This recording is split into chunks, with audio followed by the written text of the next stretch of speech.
Всем доброй ночи. Вот появилось немного сил, и я решила снять такой маленький ролик, подарить вам полезный заговор. Галина. Слово Галина переводится как тишина, покой, или спокойная, или тихая. И это имя не случайно. Это имя греческой богини Галены. Она считалась одной из нереид, рожденная Океанидой. Вообще в греческой теологии часто встречаем Диаскуры, Нереиды, Плеяды, Борииды. Это сыновья Бореи, ветры, северный и южный ветер.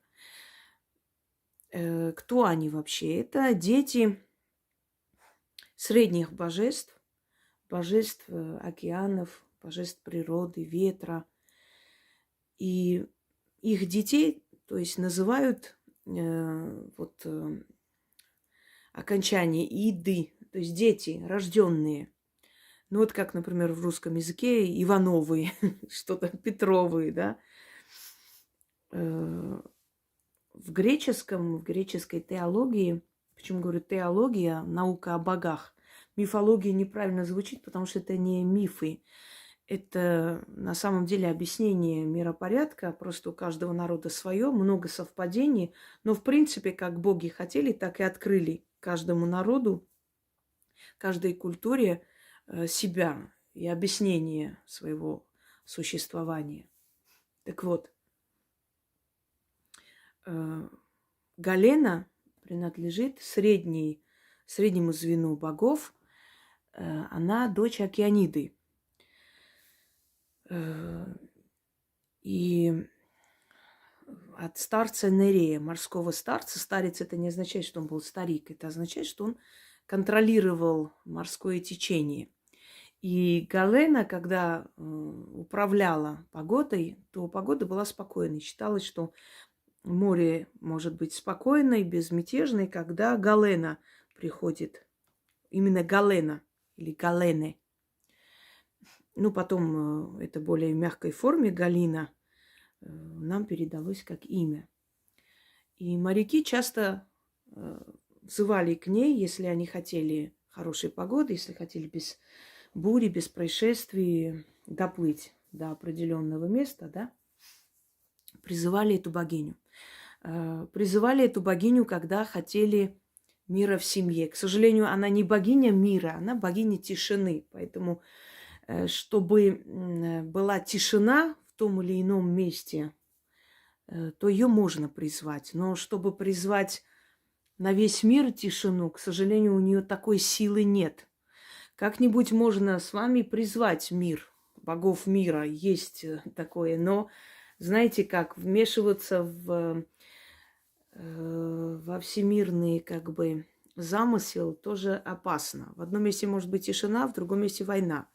Иногда нужно дать мирозданию как бы решить так, как считается нужным, как нужно, а потом, если возможно, вмешиваться. Но вот если вы живете в таком вот конфликтном месте, военно-конфликтном, и вы очень боитесь за свой дом и боитесь за родных, близких, в какие-то страшные моменты, не буду говорить какие, да, YouTube вечно не пропускает такие слова, вы можете взывать к ней, чтобы была тишина, чтобы наступил мир.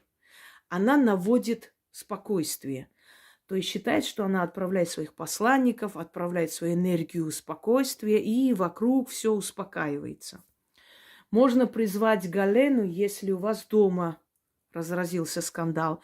Если вы едете говорить с мужем, ну, предположим, не знаю, стукнули машину, что-то не то сделали, и вы вот просто уже предвкушаете бурю. Наведите тишину Галены, то есть попросите ее, когда вы идете разговаривать с начальством. Будет мирно, тихо, спокойно, без никаких оскорблений. То есть всегда, когда нужна тишина, призывайте эту богиню. Нужно 4 раза читать. Но если вы находитесь дома, например, есть возможность, поворачивайтесь на все 4 стороны света и по одному разу читайте, то есть со всех 4 сторон света. Если у вас нет такой возможности, вот вы едете домой, скажем, за рулем машины, где-то остановитесь и начитайте. Вы можете навести эту тишину и покой себе, если вы в гневе. Если ребенок вас не слушается, вот он капризничает, навести эту тишину. Если дети не спят, на нервы действуют, вот, ну никак, вам нужно дело довершить, а они там бесятся, наведите тишину, они уснут. Хочу вам объяснить, это не сонливость навести, это не сон призвать, это навести тишину, покой. Вот мир в этот момент, мирное, спокойное состояние, тишина, покой, равновесие, вы друг друга поняли. Надеюсь, поняли, о чем речь. Это даже во время боя призывается и наступает тишина, спокойствие. Понимаете, о чем я говорю. Но вы за других призывать не можете. Вы можете призывать только для своей семьи. Если вы нервничаете, навести тишину и спокойствие на себя дальше. Если на работе буря, скандал начинается, навести тишину, спокойствие. Если пришли вас проверять, лучше, конечно, при проверке начитать те заговоры, именно которые при проверке читаются, для того, чтобы вас не заметили или отстали от вас, или не увидели ничего лишнего у вас, а потом навести тишину. Вы можете сказать своим близким и родным, которые перепишут эти слова, да, и будут повторять. Или можно своими словами ее призвать, но лучше вообще, обращаясь к силам, именно теми словами, которыми они передают через ведьм, как надо к ним обращаться. Понимаете? Вот просто объясняю вам. Во-первых, слова имеют силу. Переданные слова через сильного человека имеют силу во 100 крат больше. Дальше. Слова свои, они могут быть лишены этой энергии, потому что у человека может быть гнев, усталость и всякие разные причины. И в этот момент слова лишены особой энергии, чтобы суметь воздействовать. Поэтому и еще один аспект, вот, например, какому-то там человеку высокопоставленному, вы сами лично не можете зайти в кабинет, потому что вы его не знаете, он вас не знает, и он как бы с вами не будет взаимодействовать. Но через другого человека можете попроситься к нему с каким-то разговором. Он как посредник, он объяснит, скажет, и уже вас примут. Понимаете, то же самое. Одно дело самим призвать, другое дело, когда этот человек объясняет, что вот, чтобы ко мне прийти, надо вот так, в костюме, в это время, во столько-то прийти, таким образом начать разговор, тогда я его послушаю. Вот то же самое касается богов. Они, если передают через человека силы, вот как они хотят, чтобы к ним обращались. Поэтому лучше делать так, как сказано. Если человек проверенный, если его работы вы знаете, уже не раз как бы испытывали на себе эту силу, значит, делайте так, как боги желают, чтобы к ним обращались. Тогда они вас послушают. Итак, я уже объяснила, как наводится тишина. Если я не говорю об откупе, это значит, что откуп – определенная ваша энергия радости, спокойствия. Каждая сила берет определенный откуп. Не все берут там такие большие откупы, не все берут откупы там, скажем так, хмельными или деньгами. Некоторые силы берут откуп спокойствием человека. То есть спокойствием это не значит, что вы покой отдаете свой. Нет. Ваша энергия и равновесие, какая-то часть уходит им. Ну, предположим, вы можете немного устать, но зато вот дома вот такой скандал, который мог произойти, он не произойдет. Вот и едет ваш сын долго там в такси или никак не появляется, отец нервничает, весь злой. Вы знаете, что если он придет, тем более, если он там долго там был или выпил где-нибудь, это будет целый скандал. И вы просто идете, уединяйтесь дома где-нибудь в комнате, закрывайтесь, по всем 4 сторонам света читайте 4 раза призыв к Олене, и все, он приходит, отец, может быть, к тому времени уснул, или он передумал с ним ругаться, сел спокойно, поговорил. По крайней мере, этого скандала не будет. Это сильное божество, потому что боги среднего звена, невзирая на то, что они как бы являются просто защитниками природы, как считается, и меньше обращают на людей внимание, больше на природу. Но в любом случае, если правильно к ним обращаться, знать, как их просить, они обязательно придут и помогут. Итак, заговор следующий.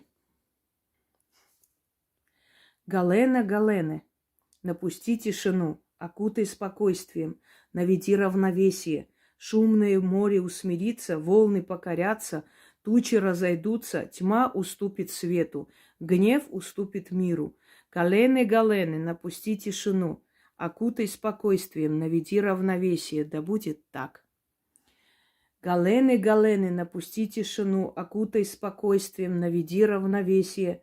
Шумное море усмирится, волны покорятся, тучи разойдутся, тьма уступит свету, гнев уступит миру.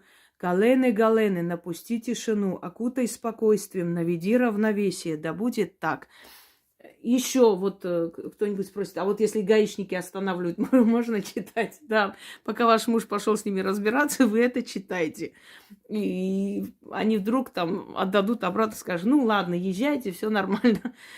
К вашему удивлению, это тишина, спокойствие, мир в любое время, как вы призвали. Вот в это время надо, в этом пространстве.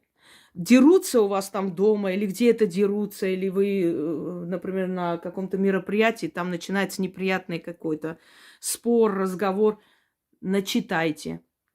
На втором разе уже успокоятся, на четвертом разойдутся. Галене, Галене, напусти тишину, окутай спокойствием, наведи равновесие. Шумное море усмирится, волны покорятся, тучи разойдутся, тьма уступит свету, гнев уступит миру. Галене, Галене, напусти тишину, окутай спокойствием, наведи равновесие, да будет так. Галене, Галене, напусти тишину, окутай спокойствием, наведи равновесие, шумное море усмирится, волны покорятся, тучи разойдутся, тьма уступит свету, гнев уступит миру. Галене, Галене, напусти тишину, окутай спокойствием, наведи равновесие, да будет так. Желаю вам удачи, и пусть у вас в мире, то есть в доме, извиняюсь, ну и в мире тоже, да, оговорка по Фрейду, пусть в мире наступит равновесие, тишина, спокойствие, потому что в гневе принятое решение самое скверное, самое неправильное. Иногда бывает, что мы в гневе можем обидеть близкого человека, потом 1000 раз об этом жалеем, да. Вот надо думать, надо с этой мыслью, знаете, такое выражение, переспать с этой мыслью утром, проснуться и понять, надо это делать или не надо. Потому что чаще всего мы жалеем о поступках, которые мы совершили в гневе, необдуманно. Ну и по отношению к нам тоже, наверное, так не раз поступали. Всем удачи, всех благ и мира в ваших семьях.